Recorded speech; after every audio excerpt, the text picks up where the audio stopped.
Hello everyone, and welcome back to another video with On Point Politics. And today we're going to talk about the state of Pennsylvania and what may happen there in 2024. Make sure to hit the like button and to subscribe if you want more content just like this. And so right now we are going to talk about the state because I have officially constructed a polling average for Pennsylvania which weighs for the 2020 and projected 2024 electorate here at On Point Politics. A major problem with state polls is that the electorate tends to be really skewed in a certain direction to the point where they'll have a D+5 samples. So they'll have 40% Democrat, 35% Republican, and the rest are independent voters. But the problem with that is in 2020, you actually see, I'll probably make it bigger for you guys so you guys could go ahead and look at it. You see that in 2020, Republicans were about 41% of the electorate, Democrats about 40%, Independents about 19%. So right now, here at On Point Politics, we're kind of projecting a R+4 electorate, mainly because of the fact that the state's been trending to the right of the nation as a whole. And on top of that, net registrations for Republicans have been very good in the state. They've basically cut net registrations down by half in the state, from about 600,000 vote lead for the Democrats all the way down to less than 300,000 voters. So I'd say it's fair to assume that the electorate is going to probably end up being redder than last time. And what we see here, we have a little bit of a base aggregate, one poll from each of these 6 pollsters. I'll be adding more pollsters into the aggregate as long as it's, easy to find their, weighted samples. But essentially what I do is I go ahead and I find their samples, and if I can't find it, I assume that they have a tight electorate, just to be fair. And so what I do is I essentially weigh by our target population electorates, which I feel like are going to be more accurate than a lot of what the mainstream media thinks the electorates are going to be. And when you do that, you see here Trump's tied in Pennsylvania in the average right now at about 47.7% to Harris's 47.5%. But when you look at a 5-way matchup, Harris is at above by 2 and Trump's sitting at 44.3%. That's a little iffy. That's very iffy because in the state of Pennsylvania, if we look at 2016, he's never gotten below. I mean, he got roughly, right here, it says he got 50.3%, but in reality, if we actually go over here to the election shuffler or the map thing, we see that Trump is at 48.6%, and in 2020, he managed to get 48.8%. So he's never gotten below that number before. And when you look at this, clearly the former president, is still, he's effectively never gone below 48.6% in the state ever, pretty much. And so right now, in our polling average, based off of our projected electorate, Donald Trump right now is polling at about 48% of the electorate right now. Harris is all the way down at 44.8%. You have some undecided voters. Now, what's interesting is that if we were to go ahead and plug in all the Biden numbers here, we would probably get something very similar to 2020 because I'm weighing for a certain projected electorate. And yes, the polls were better for Biden against Trump in 2020, but by tenfold. And so if we would have weighed properly by this projected electorate, you'd probably have something very close to what the actual result would have been. Obviously, undecideds always play a factor, but we are going to be the most accurate averages that you can find online because we are actually weighing the numbers after they've been weighed to a projected electorate that actually makes sense. Like, you're going to tell me that somehow Democrats are going to end up being 35% of the electorate and only 33% of Republicans are going to be the electorate when it was literally R+1 in 2020. So you're going to tell me there's going to be a 4-point shift to the left in the electorate? Well, Kamala Harris is more unpopular than she was in 2020, and Republicans have actually had some of the best net registration game in the entire state. That doesn't really make a whole lot of sense.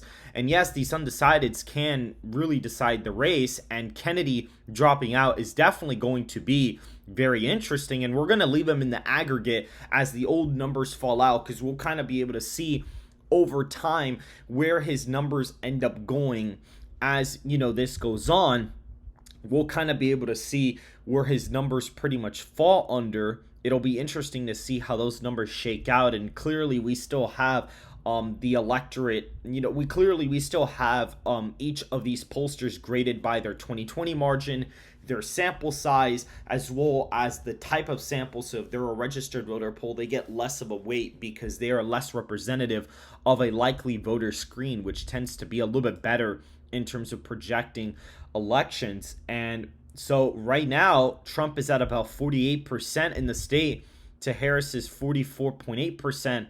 And right now, our national average currently has, we did the same thing. We weighed by a projected electorate. And by the way, for the actual presidential election, we didn't even weigh for an R plus electorate. We actually are weighing for a tied electorate, which is only a point more Republican than 2020.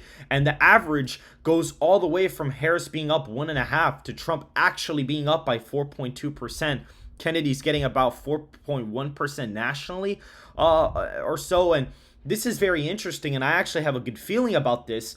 The fact that the Pennsylvania and national polling is very similar, because we may see Pennsylvania actually trend to the right this cycle, or to the left, just because of the fact that Florida is going to be boosting the Republican popular vote quite substantially. And so we may see Pennsylvania trend to the left on net, because states like Florida and Texas are going to get a lot more Republican and kind of offset the popular vote this year. So Pennsylvania kind of voting with the nation actually makes me feel pretty good about what we have here in the average. And Trump right now is roughly polling at 48%. He's polling close to his 2020 and 2016 numbers. Harris is at 45% right now. And what's very interesting is that is close to her job approval rating. And job approval ratings tend to be pretty accurate nationally. And in the swing states, the candidates tend to have pretty similar, favorables to what their nationals are. And clearly we see Harris right around right around 45%. Trump at 48%. So right now it's projected to be around a 3.2 percentage point win. I have the state a little bit over 5 points, just because of the fact that, again, when you factor in undecideds, when you look at the popular vote and the way the state is trending, and the fact that we're projecting the state to probably vote a right or two to the point in the nation, you get around a 6-point victory. And a 6-point victory, when looking at this average, is possible for Trump, because right now you have Kennedy, who's going to drop out, who's taking about 3% of voters, and you have the undecideds, which still make up about 4% of the electorate, which is a pretty high amount of the electorate as a whole. I mean, that's pretty high.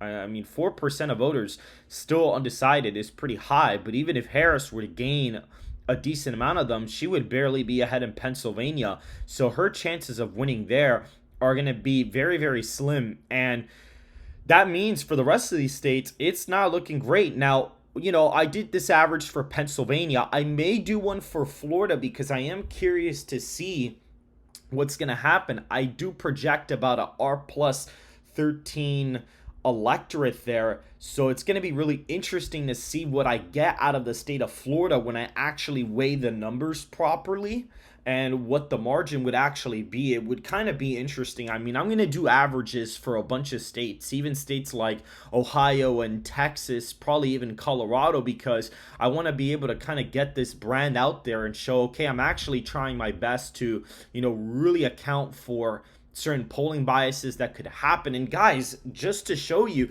they have been wrong really badly in the past. I mean, they had Clinton at +9 in Pennsylvania in 2016. They had Biden up 6 points in Pennsylvania literally 4 years ago, in 2020, and 8 years ago in 2016. The polls were abysmally off before. And so it just goes to show that Harris realistically isn't really doing that great. And this kind of actually lines up with what I have, believe it or not, because if Harris right now is performing about 3.7 percentage points worse than Biden, that means that you can net shift the margin from 1.2 all the way to R plus like 2.2. And right now I have the state at about a 3.2 percentage point win for Donald Trump based on the averages right now when you weigh all the party IDs properly. And so this is a pretty interesting development. And if Donald Trump were to really be winning the state by 3.2%, like I have it roughly, give or take, I mean right now I have it at around 3.8 because of the way election shuffler works, but effectively you would have, Bucks County flip, which would actually even make sense because Bucks County has actually netted Republicans in voter registration. Like there are more Republicans in Bucks County than Democrats are now. So as long as independents don't break for Harris, Donald Trump is going to win Bucks. So, and you have Erie flip, you'd have, Central County possibly flip very narrowly, you'd have Luzerne County be a 19-point victory, Berks County would be there, Northampton about a 5-point win, Lackawanna is about within 3 points, Chester within 15 points now, Dauphin County would be within 4, Allegheny would be within 3 as well. So that is pretty interesting, within 4 points. So the state margin would be pretty large, and that kind of shifts the popular vote about 0.2% in Trump's favor. But what may end up happening, guys, let's say, Florida ends up shifting to the right by quite a bit and it ends up being, a 15-point win for Trump. Now, the state is a 3.4 percentage point victory, or at least the popular vote is, and now Donald Trump is winning the state by around 3.8%. So it would still roughly be voting to the right of the nation. But let's say, right, like we get Texas, this ends up also being around a 15-point win.